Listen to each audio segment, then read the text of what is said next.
किताबें झांकती हैं बंद अलमारी के शीशों से, बड़ी हसरत से तकती हैं। किताबें झांकती हैं बंद अलमारी के शीशों से, बड़ी हसरत से तकती हैं। महीनों अब मुलाकातें नहीं होती। जो शामें उनकी सोहबत में कटा करती थी अब अक्सर गुजर जाती हैं कंप्यूटर के पर्दों पर। बड़ी बेचैन रहती हैं किताबें, उन्हें अब नींद में चलने की आदत हो गई है। बड़ी बेचैन रहती हैं किताबें, उन्हें अब नींद में चलने की आदत हो गई है। जो कदरें वो सुनाती थीं कि जिनके सेल कभी मरते नहीं थे, जो रिश्ते वो सुनाती थीं वो सारे उधड़े उधड़े हैं। कोई सफ़ा पलटता हूं तो एक सिसकी निकलती है,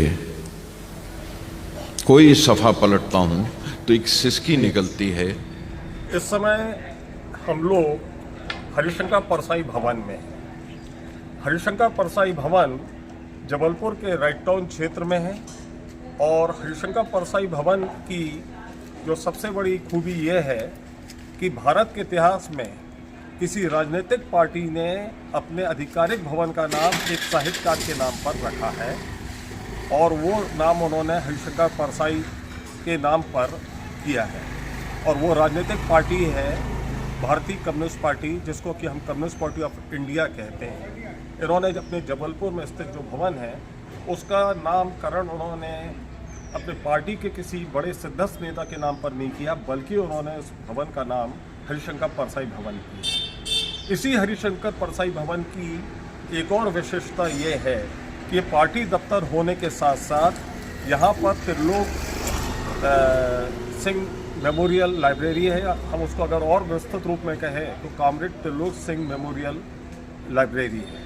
और इस comrade Trilok Singh memorial library का संचालन हमारे साथ आज यहाँ खड़े हुए अजय यादव करते हैं। और अजय यादव पिछले 8 वर्षों से अर्थात 2016 से जबलपुर में घर घर में किताबें पहुँचा रहे हैं।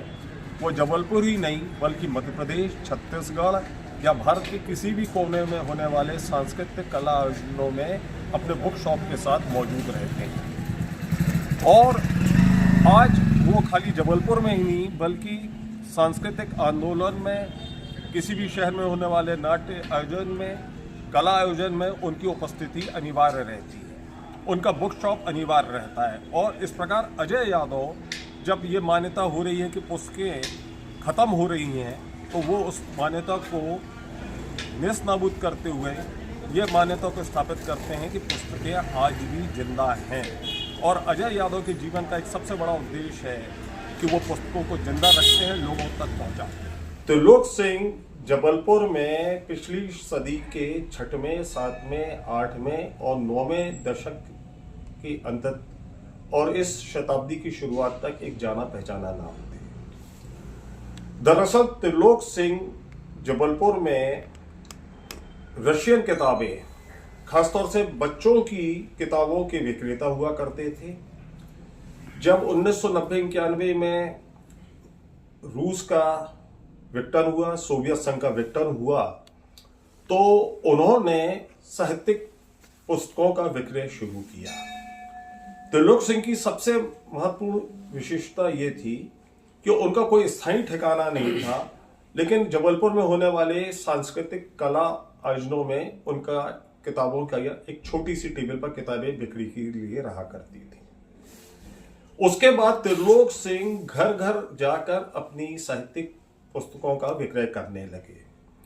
त्रिलोक सिंह का कहना था कि आप पुस्तकें लें या ना लें, लेकिन हमारे बीच में, मतलब त्रिलोक सिंह और समाज में रहने, पुस्तक पढ़ने वालों के बीच में एक संबंध रहना चाहिए। मुझे याद आता है कि वो कई बार मेरे घर जब आया करते थे तो वो ये कहा करते थे कि मैं अपने छोटे दोस्त यानी कि मेरे पुत्र से वो मिलने आए हुए। इस प्रकार त्रिलोक सिंह ने जबलपुर में पुस्तकों पढ़ने वालों का निर्माण किया था। और उनका इस शताब्दी की शुरुआत में जब निधन हुआ तो पूरे जबलपुर के साहित्यिक समाज में एक खालीपन आ गया, एक रिक्तता आ गई।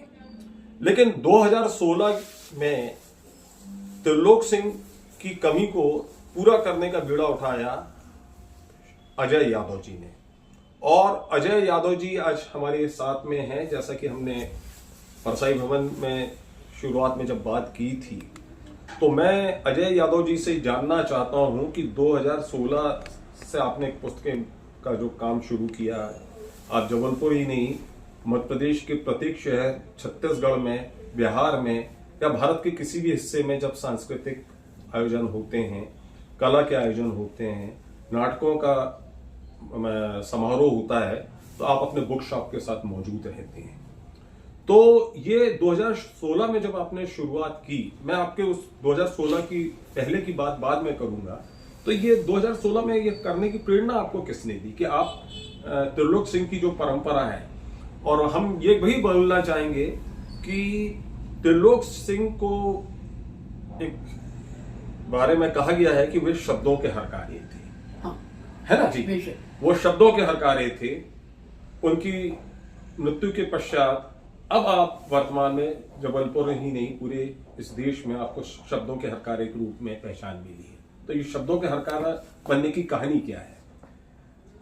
इसकी प्रेरणा मुझे मिली, हमारे भैया हैं हाईकोर्ट के एडवोकेट अरविंद श्रीवास्तव जी। अभी वो भारतीय कम्युनिस्ट पार्टी के मध्य प्रदेश राज्य सचिव हैं जी। वो सन 2010 से जब मेरी उनकी मुलाकात हुई, तब वाजपेयी जी थे। लोग पढ़ते नहीं है, वाजपेयी जी मतलब महेंद्र वाजपेयी, कॉमरेड महेंद्र वाजपेयी। तो लोग पढ़ते नहीं है, इस तरह की शिकायतें आम थी जी। और अरविंद भैया भी कहते थे भाई त्रिलोक सिंह जी के जाने के बाद किताबों की दुनिया और किताब पढ़ने वालों के बीच में जो एक बड़ा गैप आ गया है, इसको कैसे दूर करें, वो लगातार सोचते रहते थे। एक बार एक रेल यात्रा के दरमियान अरविंद भाई और मैं एक ही बोगी में थे।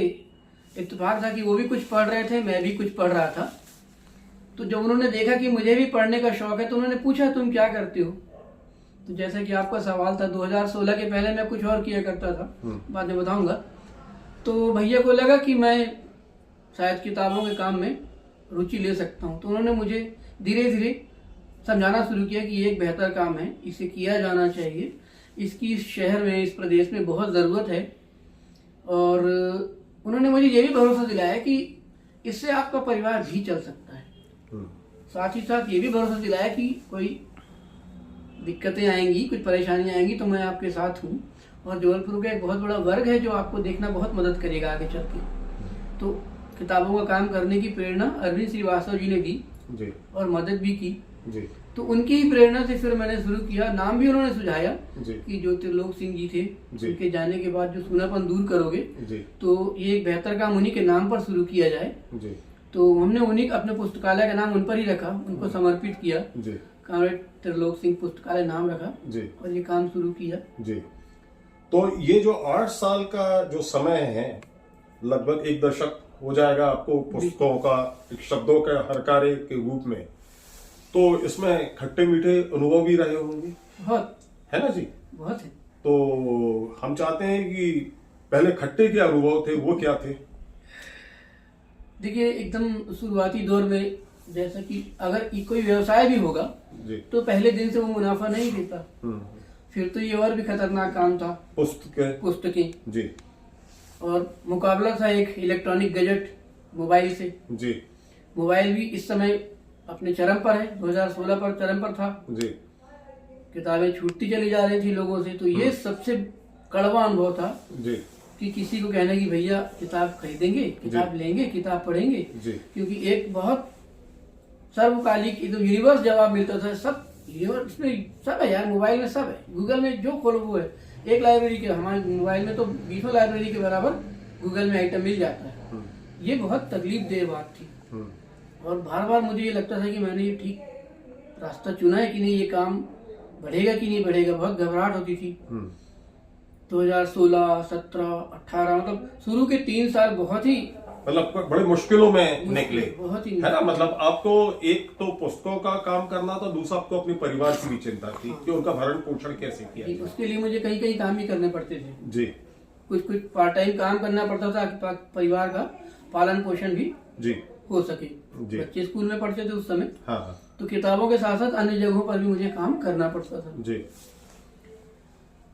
2020 एक बड़ी जिसने मुझे मतलब जमाया।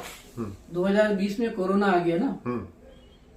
कोरोना में क्या था शब्द उसके लिए जो बंद किया था सरकार ने, लॉकडाउन। लॉकडाउन। ये एक बहुत खतरनाक शब्द था लॉकडाउन। जी इसने 3-4 महीने के लिए लोगों को अपने अपने घरों में कैद कर दिया। जी। कैद ही था वो।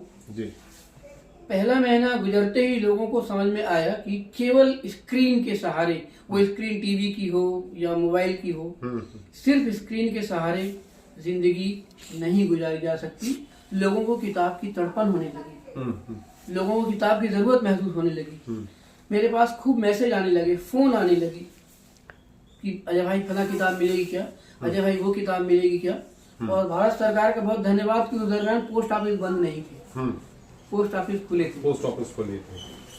तो लॉकडाउन ने किताबों की वापसी की मेरे लिए, मतलब किताबें तो कभी खत्म नहीं होंगी, पर मेरा व्यवसाय जमाने में लॉकडाउन ने बहुत मदद की और खूब किताबें बिकी। 4 महीने के लॉकडाउन में हमने करीब 40,000 की किताबें, 50,000 की किताबें लोगों तक पहुंचाई। मतलब ये हुआ कि लॉकडाउन में कुछ लोगों ने तो उसको व्यवसाय के रूप में किया, लेकिन बहुत सारे लोगों ने कि जो लोग किताबों से विमुख हो गए थे वो वापस किताब की ओर मुड़ गए। बिल्कुल। और उन्होंने उस त्रासदी में अकेलेपन को मिटाने के लिए पुस्तकों को पढ़ना शुरू किया, है ना जी। और उससे मेरा व्यवसाय अच्छी तरह जमा और लोगों से एक आपका संपर्क सूत्र बढ़ा, जीवंत संपर्क बन गया, लोगों तक किया मैं जाता था। जी। और उस समय जो हमारे निगम कमिश्नर थे वो भी बहुत भले आदमी थे जी। हमने जाकर उनको अपने मोबाइल दिखाया कि देखिए कितने मैसेज आए हैं जी। तो उन्होंने मुझे विशेष परमिशन दी कि तुम 3 घंटे 12 से 3 जी दिन में जी। पूरे जबलपुर में कहीं भी जा सकोगे। मुझे पास इशू किया जी।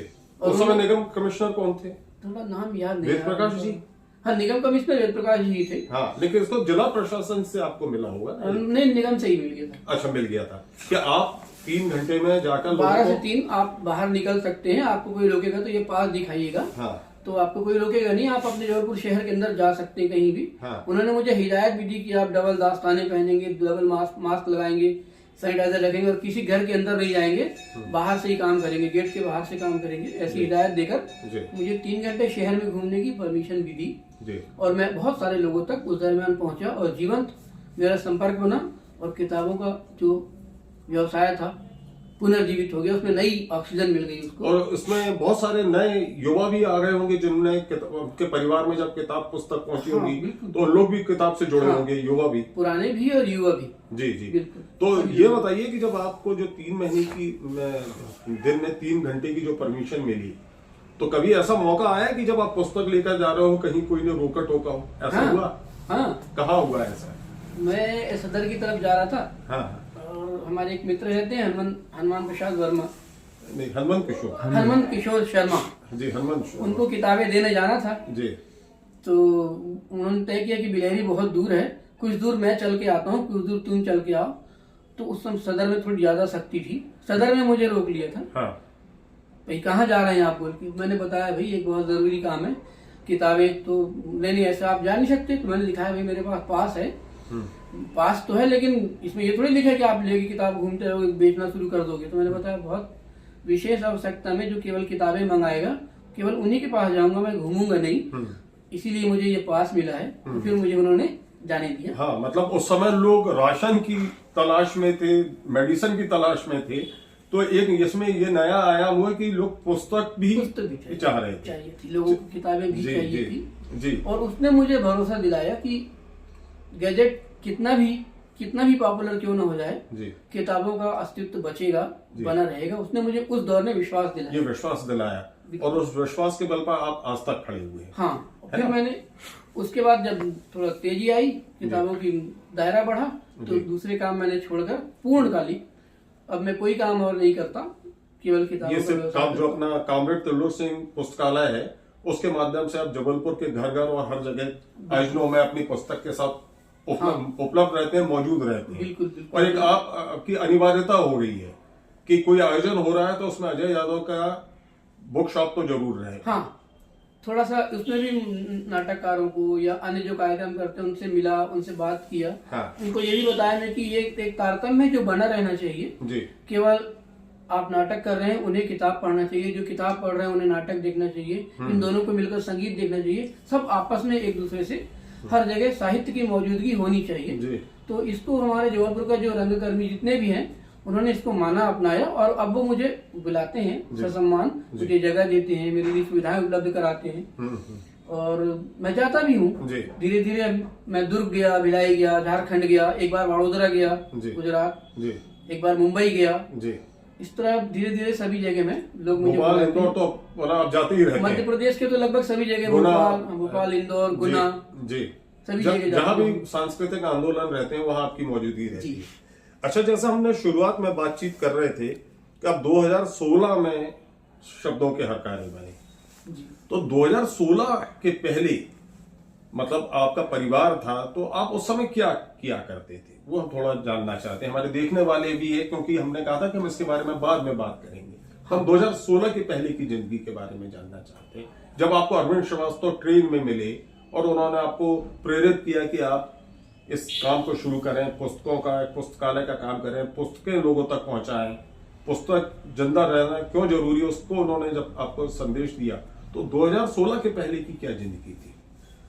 2016 से पहले मैं एक मुर्गी बेचने वाला था। मेरी अपनी एक दुकान थी छोटी सी जिसमें मैं मुर्गी बेचा करता था, चिकन मैं खुद काटता भी था। अच्छा, तो ये जब कहाँ पर, जबलपुर में? जबलपुर में एक बर्न कंपनी बोलते हैं ज्यादातर लोग उसको, पोलीपाथर ग्वारीघाट क्षेत्र है, जी, वहाँ पर एक बर्न कंपनी है जी, चीनी मिट्टी के कुछ बर्तन वगैरह बनते हैं, परफेक्ट पॉटरी जी। वहाँ पर चंडी माई एक मंदिर है, उससे कुछ 50 कदम की दूरी पर मेरी मुर्गे की दुकान थी जी। ये 1999 में मैंने मुर्गे की दुकान शुरू की थी जी, और 2016 तक जी। तो वहाँ मतलब मुर्गी बेचते थे और उसको काटते भी थे? हाँ, मुर्गी काटता था, मुर्गी बेचता था और बहुत कामयाबी के साथ मैंने अपनी मुर्गी की दुकान चलाई और उसी से अपने परिवार का पालन पोषण किया जी। तो फिर जब आपने अपना उस व्यवसाय को विराम दिया, बंद किया और पुस्तकों की ओर आए, तो समाज में, परिवार में बहुत सारे जानने वाले थे, मतलब आपके परिवार के भी सदस्य रहे होंगे और उनको लगा होगा कि आप इस काम को अचानक छोड़कर पुस्तकों की ओर आ रहे हैं, तो उन लोग की क्या प्रतिक्रिया थी? वो तो आपका काम जमाया था मुर्गी बेचने का। बिल्कुल, ये इसमें मेरी एक बहन थी स्वर्गवासी, अब तो नहीं रही जी, पर जब मैं मुर्गी बेचता था तो वो हमेशा कहती थी कि हमारे परिवार में इकलौता ग्रेजुएट था हाँ। तो वो कहती थी अच्छा पैसा मिल रहा है, मैं कहता था हाँ दीदी, तो कोई और काम नहीं करेगा रे कि बस रुपये ही कमाएगा, मुर्गी ही बेचेगा, कोई और अच्छा काम करना। तो एकमात्र वही थी जो मुर्गी काटने को कहती थी अच्छा, नहीं बाकी सबको पता था इसमें खूब पैसा मिल रहा है, ये अच्छा काम है। तो जब मैंने ये काम छोड़ा तो सबसे पहले मेरी पत्नी, मेरे बच्चे, उन्हें थोड़ा सा बहुत चिंता हुई कि घर कैसे चलेगा। हाँ। चिंता हुई कि घर कैसे चलेगा। हाँ। तो बहुत दिनों तक मैं परेशान भी रही, बहुत चिंतित रही, दुखी भी रही। तो मैंने उनको बताया नहीं, जबलपुर में अच्छे लोग हैं और कई लोगों ने मुझे भरोसा दिलाया कि नहीं आप किताबों को जिंदा रखेंगे तो हम आपको जिंदा रखेंगे, ऐसा लोगों ने मुझे भरोसा दिलाया है जी। करना ही चाहिए। और पंकज जी, मैं ये कहता हूँ बहुत सारे काम ऐसे हैं जो कि जिद से होते हैं, अगर जिद नहीं होगी तो फिर आप नहीं कर पाएंगे जी। मुश्किलें तो आती हैं, परेशानियां तो आती हैं, पर मैंने जब अरविंद भैया से पूछा कि कामरेड त्रिलोक सिंह जी जब ये किया करते थे तो उनका परिवार क्या इससे चल जाता था, तो उन्होंने ही बताया कि त्रिलोक सिंह जी जब जबलपुर आए थे तो उनके पास कुछ नहीं था, इसी कारोबार से उन्होंने यहाँ रहकर अपना घर बनाया, बच्चों का पालन पोषण किया, विवाह किया। तो दिल लगा के, मन लगा के यदि इस काम को करोगे तो ये आपको रिटर्न देगा, ये आपको खत्म नहीं होने देगा, ये आपको तकलीफ नहीं पाने देगा। जबलपुर शहर का पढ़ने लिखने वाला जो एक वर्ग है वो बहुत अच्छा है, ऐसा भरोसा मुझे मिला जी। और फिर 2016 में एक आपने बहुत बोलते हैं कि संयम रखा, शुरुआत की, थोड़े डगमगाए और फिर धीरे धीरे खड़े हुए और फिर खड़े होकर आप दौड़ने लगे। हाँ। ये बहुत बहुत महत्वपूर्ण बात है कि आप मुर्गी बेचने, मुर्गी काटने से आपने पुस्तक जैसे काम में आ गए। मेरे ख्याल से ये एक बहुत अद्भुत उदाहरण है, मतलब हमारे देखने वालों के लिए भी है। तो जब आप पुस्तकों के इस काम में आए तो आप जब जाते हैं तो बहुत सारे लोग, क्योंकि कई बार ये होता है कि व्यक्ति पुस्तक तो पढ़ना चाहता है, उसका मूल्य नहीं देना चाहता है, और मुझे याद है कि जो त्रिलोक सिंह थे, एक आदमी के भलमनसाहत जो होती है, वो भला व्यक्ति होता है, वो व्यक्ति सभ्य होता है, वो कह नहीं पाता है। तो कई बार ये होता है कि किताब उधारी में तो ले ली जाती है कि हम पैसा बाद में दे देंगे। बाद में मुझे याद है कि त्रिलोक सिंह जी के बहुत से लोगों ने उनकी किताबों का भुगतान नहीं किया, उनका मूल्य नहीं चुकाया। तो क्या ये ऐसी स्थिति आपके पास सामने भी आती रहती है कि लोग पुस्तकें तो ले लेते हैं, पढ़ना तो चाहते हैं, लेकिन पुस्तक को खरीद कर नहीं पढ़ना चाहते? ये थोड़ा हमारे हिंदी पट्टी समाज की एक विडंबना है, ये बड़ा एक परेशानी है। ये हमारे इस साहित्यिक जगत की दुखती रग है जी, जिसे आपने छेड़ दिया। जी, वैसे भी शुरू से भी मैं देखते आता हूँ, समझता हूँ, मेरा अपना अध्ययन भी कहता है कि भारत में 5 या 10% लोग होंगे जो किताब खरीद के पढ़ते हैं। किताब खरीद के पढ़ने का चलन 5 से 10%। हाँ, हमारे समाज में शुरू से किताब खरीद के पढ़ने कोई बहुत चलन नहीं रहा है जी। और त्रिलोक सिंह जी के साथ ये होना था, और वो इतने भले आदमी थे, उनके साथ तो जरूर ही होना था जी। पर उससे मुझे एक रास्ता भी मिला कि मुझे उससे बचना है। यदि मुझे कामयाब होना है तो मुझे उससे बचना है। उसका मैंने दूसरा रास्ता ये निकाला कि मैं लोगों को ये सुविधा देता हूँ कि यदि आपको पढ़ना है, आप किताब नहीं खरीद सकते, तो आप लाइब्रेरी की सुविधा लीजिए, यहाँ बैठकर पढ़िए। मेरे घर में भी किताबें हैं जी। मैं तो लोगों को ये भी कहता हूँ, वही मामला की किताबें ले जाना और पैसे नहीं देना जी। तो मैं कहता हूँ आप मेरे घर आइए, बैठकर पढ़िए, बीच बीच में मेरी पत्नी आपको चाय भी पिलाएंगी, लेकिन किताब घर से बाहर नहीं जाएगी। आप जितने दिन चाहे आकर यहाँ पढ़ें। पढ़ने के लिए ना मैं आपसे कोई पैसा मांगता हूँ, आप आइए, बैठिए, पढ़िए, जब तक आपकी इच्छा हो तब तक पढ़िए। नहीं खरीद सकते हैं तो उसका रास्ता यही है, आइए, थोड़ा समय निकालिए, बैठकर पढ़िए। पर बिना पैसे की किताब देना, जो त्रिलोक सिंह जी के साथ हुआ, बहुत से लोगों पर उनके पैसे बाकी थे जो उनको समय पर नहीं मिले। मैं उससे बचना चाहता हूँ और उसका रास्ता मैंने यही निकाला है कि आइए, स्वागत है, यहाँ बैठकर पढ़िए, बिना पैसे दिए किताब मत लीजिए। इसमें कई लोग हैं जिनका पेट पलता है बिना पैसों के। आखिर मुझे भी कहीं ना कहीं से किताबें खरीदनी होती हैं, तो मुझे भी कहीं ना कहीं पैसे देने होते हैं, इसलिए कि कृपया किताबें खरीद कर पढ़ें। जो नहीं, और कुछ छात्र भी ऐसे बच्चे स्कूली जो पढ़ना तो चाहते हैं, उन पर इतने पैसे नहीं होते, तो कई बार मैं उनको किताब दे देता हूँ और समय से जाके उनके यहाँ किताब उठा भी लेता हूँ वापस, कि 10 दिन 12 दिन रख लो, पढ़ लो, और 10-12 दिन मुझे वापस करो। वो वापस करने नहीं आएंगे तो मैं जाकर उनसे ले लेता हूँ। ये भी कर लेता हूँ मैं, कई बार किताबें दे देता हूँ उनको पढ़ने के लिए। तो ये एक तरीका निकाला है कि लोग, तो ये मतलब ये तरीका बेहतर तरीका है। हाँ, ये, और इसको सामने वाला भी, मेरे ख्याल से पढ़ने वाला भी पसंद करता होगा। और जो आपकी मतलब एक शायद एक ये भी एक आपकी सर्विस है कि जनरली जो साहित्यिक किताबें या जो पुस्तकें हैं, चाहे वो इतिहास की पुस्तक हो या किसी यात्रा संस्मरण हो, आपके पास तो तमाम पुस्तकें हैं और परसाई भवन में आपको ये यहाँ व्यवस्था की गई है, ये पूरा कमरे ही पुस्तकालय के रूप में है। तो उसमें मतलब आप ये भी सुविधा देते हैं कि जैसे कि लाइब्रेरी पहले मैगजीन्स की हुआ करती थी कि एक निश्चित शुल्क आदमी देता और महीने में वो किताबें पढ़ने ले जाता, तो ये सुविधा भी आपने दी है? हाँ, ये सुविधा है, वो एक निश्चित राशि जमा करके किताबें ले जाकर भी पढ़ सकते हैं। जी जी। तो मैं दूसरा आपसे ये जानना चाहता था कि आपके पास तो ये तो हो गई पाठकों की बात, और जो प्रकाशक जो रहते हैं हिंदी, खासतौर से हिंदी साहित्य के, उनसे आपको किताबें मिलती हैं और किताबें जो मूल्य रहता है उसमें कुछ लाभ लेकर आप किताबों का विक्रय करते हैं। तो आपको जो एक पुस्तक विक्रेता रहता है, उसको जो प्रकाशक के साथ जो डील करता है, उसमें क्या मुश्किलें आती हैं?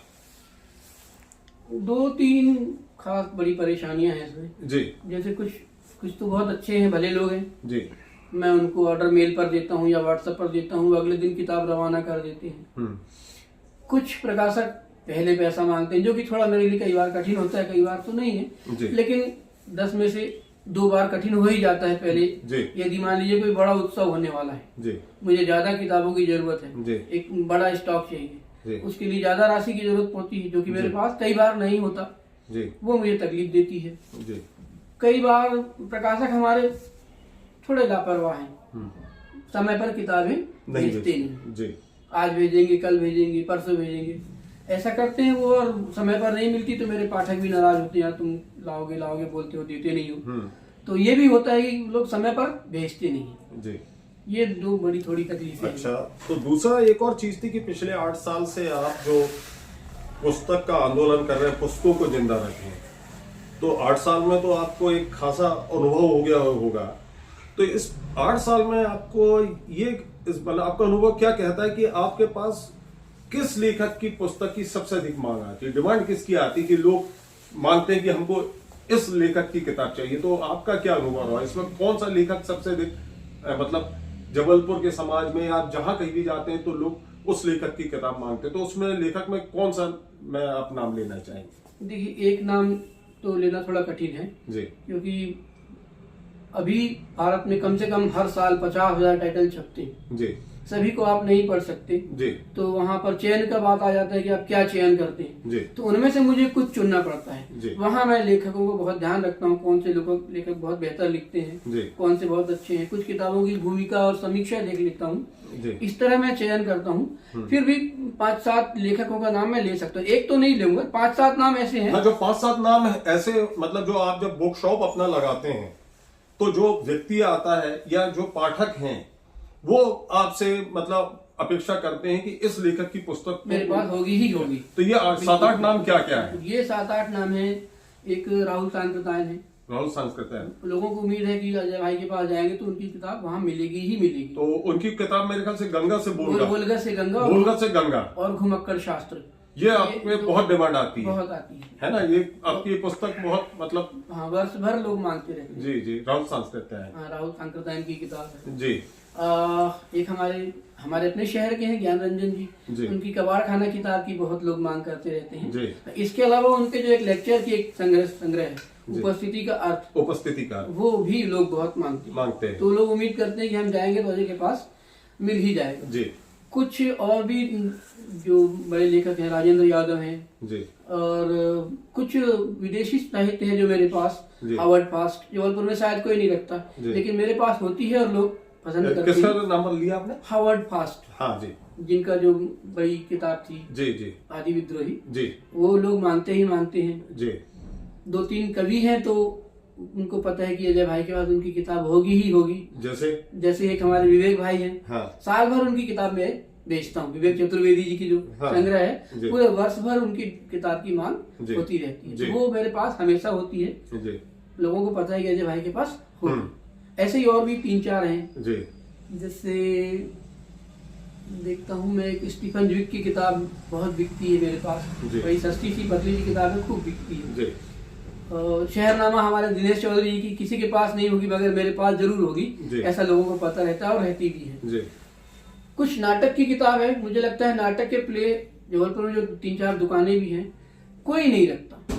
तो जितने भी बच्चे हैं, 3-4 रंग मंडल जो है जबलपुर में, उनके जो बच्चे हैं सब इसी उम्मीद में आते हैं कि नाटकों की किताब अजय भाई के पास मिलेगी ही मिलेगी। तो चरणदास चोर बहुत ढूंढते हैं लोग, एक और अंधेर नगरी, अंधा युग, ये खूब ढूंढते हैं लोग, वो मेरे पास मिल ही जाती है। तो धर्मवीर भारती की किताब हो गई, इरफान हबीब जी की किताब हो गई, ये सब मैं रखता ही हूँ। एक नाम मुझे लगता है कि और है जिनकी हमने अभी जन्म शताब्दी वर्ष मनाया, हरिशंकर परसाई। मैं उनका अलग से जिक्र करना चाहता था। वो बताइए। चाहता था कि मैं उनका जिक्र विशेष रूप से करूं। हाँ। इस साल मैंने परसाई जी की रत्नावली, जो कि 6 खंडों में आती है जी, कम से कम 30 रत्नावली के सेट बेचे हैं। मतलब आपने हरिशंकर परसाई की जो परसाई रत्नावली जो 6 खंडों में है, हाँ, उसकी 30 मतलब सेट बेचे हैं आपने। ये साल उनका 100वां साल था जी। तो इस साल मैंने परसाई जी की इतनी किताबें बेची कि मैं उनके टाइटल आपको बता नहीं सकता। एक टाइटल 30-30, 40-40 बार बुलवा के बेचा। ये सन जो 2023 से 24 के बीच में परसाई जी की किताबें मैंने बहुत बेची। और सबको पता है कि परसाई जी की किताब रत्नावली कहीं मिले न मिले, अजय भाई के पास हमेशा मौजूद होती है। परसाई जी के 5-7 टाइटल मेरे पास हमेशा होते हैं, और वो यहाँ भी और बाहर भी जब भी जाता हूँ तो मैं लेकर ही जाता हूँ, और वो खूब मांग होती है उनकी जी। और मैं हमेशा अपने पास रखता हूँ। हाँ। एक तो मैंने कल ही बेच ली। अच्छा, एक जो परसाई रत्नावली का एक पूरा जो सेट है वो आपने कल ही और वो सेट की मैं सबसे बड़ी बात यह है कि पूरा 6 खंड है, हाँ, वो अलग अलग नहीं बेचे जा सकते हैं। वो पूरी उसकी जरूरत ये है कि वो 6 पूरा सेट है ना, 6 खंड, वो एक ही साल आदमी को खरीदना पड़ेगा। लोग लेते भी हैं। और एक बार आपने बोला था कि उसका जो पहला अंक है जी जी वो लोगों का हर समय गायब होता है, पढ़ने वाले ले आते हैं और फिर वो वापस नहीं करते। रत्नावली का खंड 1 और खंड 6 जी अक्सर गायब होता है, लोग मांग कर ले जाते हैं। जी। मैं कहता हूँ सबसे ज्यादा वही घूमता है, चोरी होता है।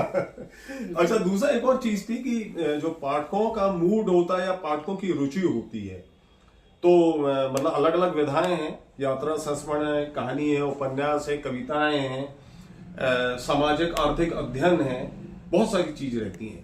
तो जो पाठकों की रुचि सबसे अधिक किस चीज में पढ़ने में रहती है, कहानी की कविता? गद्य। गद्य पढ़ने में, लोग गद्य पढ़ना गद्य ज्यादा, मेरे पास गद्य ज्यादा मांग होती है, गद्य ज्यादा ही बिकते हैं जी, गद्य। और गद्येतर साहित्य भी रहता है बहुत सारा, वो भी है ना। हाँ। तो गद्य की मतलब जो है वो ज्यादा लोग, हाँ, गद्य की जितनी भी विधाएं हैं जी वे ज्यादा लोग पढ़ना चाहते हैं। जी जी जी। और कई बार मतलब पाठकों की जो मांग रहती है उसको भी आप वो देते हैं, तो उनको फिर आप हाँ। बुला कर देते हैं। हाँ, जैसे मैं जिक्र करना चाहूंगा, परसों हिमांशु राय जी का फोन आया कि गौहर रजा की किताब आई है, मिथकों से विज्ञान, जी बुलवाइए। जी। हमने कहा हाँ बिल्कुल, 2-3 दिन में आ जाएगी। जैसे ही आती है तो मैं लोगों को व्हाट्सएप पर, फेसबुक पर या फोन करके खबर कर देता हूँ। तो लोगों की जो डिमांड होती है वो भी मैं जी जी ले लेता हूँ और किसी तरह कैसे भी बहुत मेहनत करके पूरी भी करता हूँ। अच्छा, एक और जो संकट ये है कि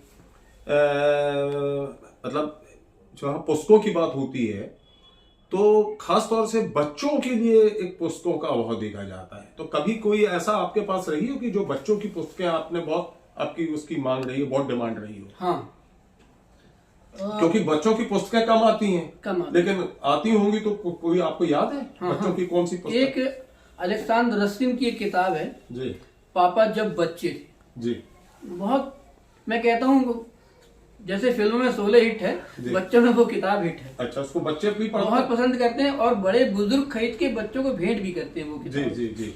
वो उसकी भी मैंने कम से कम 100 प्रतियां बेची होंगी। जी, अलेक्सांद्र रस्किन की पापा जब बच्चे थे, वो बहुत अच्छी किताब है, बच्चे बहुत पसंद करते हैं। अनुवाद है मतलब उस किताब का? हिंदी अनुवाद, रशियन है, हिंदी अनुवाद है। जी जी। और भी 2-3 किताबें जो बच्चों के लिए बहुत अच्छी। एक शायद देवेंद्र मेवाड़ी की एक विज्ञान की दुनिया, वो भी बहुत बेची है। संभवतः नवारण प्रकाशन से निकली, नवारण प्रकाशन की थी, वो भी मैंने खूब बेची। बच्चों में वो भी बहुत लोकप्रिय रही है। जी जी। और मुझे लगता है कि इस तरह की किताबें कम है लेकिन लगातार छपना चाहिए। जी। जो भी हमारे लेखक बंधु, साहित्यकार बंधु हैं, उनको चाहिए कि बच्चों के लिए अलग से सप्रयास करें और लगातार लिखें। जी जी, बिल्कुल जरूरी है।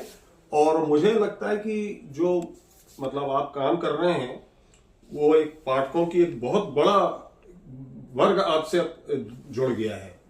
और मैं इस बातचीत के अंत में आपकी कुछ अपेक्षाएं चाहता हूं। अपेक्षाएं प्रकाशकों से, अपेक्षाएं पुस्तक खरीदने वालों से, पुस्तक पढ़ने वालों से।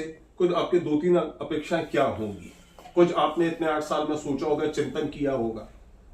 हम क्योंकि इस बातचीत का जो समापन है आपकी इस अपेक्षाओं से ही करना चाह रहे हैं। जैसा कि मैंने कहा कि इस साल 2024 में करीब 50,000 टाइटल छपे जी।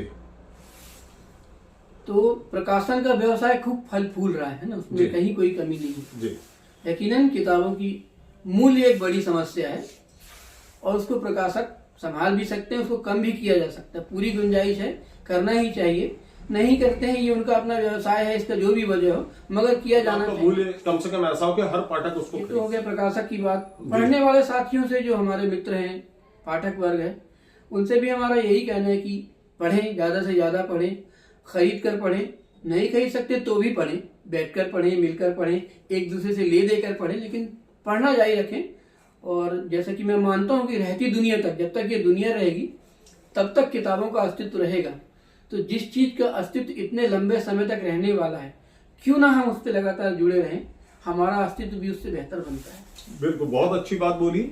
और दूसरा एक और चीज मैं देखता हूँ आज के वर्तमान समय में कि आपका मुकाबला ऑनलाइन परचेसिंग वालों से भी है। बहुत सारे लोग ऑनलाइन परचेस इसलिए भी करना चाहते हैं, उनको लगता है कि किताबें वहां सस्ती मिलती है, लेकिन आप बराबर ऑनलाइन के साथ संघर्ष कर रहे हैं और लोग पसंद भी करते हैं एक भौतिक रूप से, मतलब जो आभासी दुनिया में न जाकर आपसे वास्तविक रूप से लोग पुस्तक खरीदना चाहते हैं। दूसरा ये है कि आप जब पुस्तकें बेचते हैं वो उसमें ये भी आपको लगता है कि लेखक से भी एक अपेक्षा होती है कि वो क्या लिखे? आपको क्या लगता है, ऐसा महसूस होता है कि क्या लिखना चाहिए जिससे कि लोग, समाज के लोग पढ़ना चाहते हैं? कई बार ऐसी अपेक्षाएं भी रहती है। हाँ, कुछ मतलब कई लेखकों से कई बार मैं कुछ कविताएं पढ़ता हूँ तो मुझे झुंझलाहट होती है, वे अच्छी नहीं लगती। कई बार कुछ गद्य या कहानी पढ़ता हूँ तो मुझे बहुत ज्यादा अच्छी लग जाती है, वो अंदर तक झकझोर जाती है। तो मैं पिन पॉइंट तो नहीं कर सकता कि ये लिखें, पर फिर भी मैं चाहता हूँ कि जो भी हमारा लेखक समाज है, साहित्यकार है, वो अपने मतलब जैसा कि मैं परसाई जी को कहता था कि वो घर से निकलते थे, सभी कहते लोगों से मिलते हुए जाते थे, मिलते हुए लौटते थे, वो अपने समाज से कटे हुए नहीं थे। तो वो जो साहित्यकार है वो अपने समाज से कटे ना, जो उसके समाज में हो रहा है उससे समझे, सोचे और उसको ही समाज को कुछ देने की कोशिश करें। और एक बेहतर समाज में साहित्य का बहुत हाथ होता है। एक बेहतर लेखक ही तो बेहतर साहित्य दे सकता है ना। तो वो अपने समाज को समझते हुए, समाज की जरूरत को, राजनीतिक, सामाजिक, आर्थिक, इन सभी चीजों को समझते हुए एक बेहतर रचना दे जो समाज के बहुत काम आए। क्या वजह है कि पूंजी 150 साल तक अब भी बहुत बिकती है? कुछ धार्मिक किताबें भी मैं कहता हूँ क्यों अभी तक बिकती हैं? जरूर उनमें कुछ ना कुछ लोगों को आकर्षण है ना, उनके काम की बात होगी या उनके मजे की बात होगी, आनंद की बात होगी, तो कुछ तो है। वही लेखकों को, साहित्यकारों को लगातार बनाए रखना चाहिए, लोगों के साथ उनकी बातें लोगों को अच्छे से कनेक्ट हो जाए, उनकी किताब ऐसी होनी चाहिए। तो अजय जी, बहुत धन्यवाद कि आपने अपने कीमती समय में हमारे लिए इतना समय निकाला, और जो आप शब्दों के हरकारी की भूमिका निभा रहे हैं उसको आप लंबे समय तक निभाएंगे और पुस्तकों को समाज में जिंदा रखेंगे। आप लोगों का भी बहुत बहुत शुक्रिया। मैं कोशिश करूंगा, इसमें आप लोगों का सहयोग भी चाहिए होगा। आप लोग का बहुत बहुत धन्यवाद।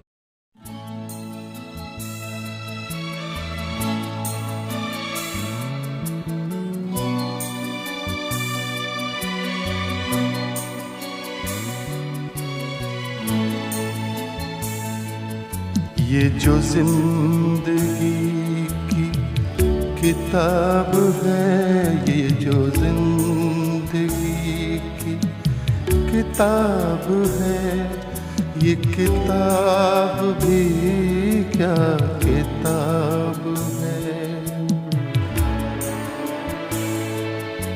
कहीं एक हसीन सा